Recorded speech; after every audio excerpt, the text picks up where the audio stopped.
What's up, y'all? My name's Chris. You probably know me by now, and today I'm going to show you how to make a Southside Rickey and a couple of the other variations we have on that. One is the Eastside and another is the Gin Mule, all of which either just add or substitute a couple ingredients for one another. So let's go ahead and get started. We're going to need along the way our glassware, which I always like to get out of the way first, and we'll get started. Got some lime juice, 3/4. Simple syrup, also 3/4. Gin,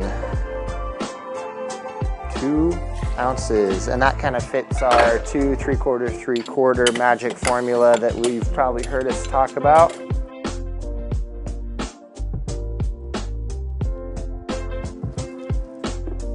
The last two, we need some fresh mint in here, as well as some fresh cucumber. All right, good to go.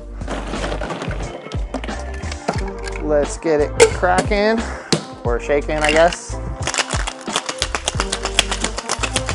Something like that, find your own rhythm. I tend to like that one.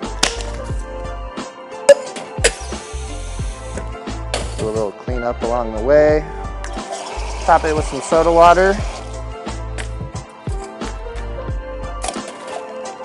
Double strain, keep all the sediment as well as those ice crystals out.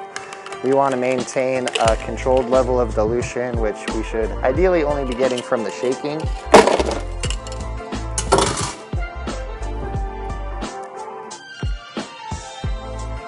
There we go. For later. And smacking this mint crown around is going to open up those vesicles on the top of it. Let the oil out. That's going to give you that nice refreshing aroma. There you go. Easy peasy.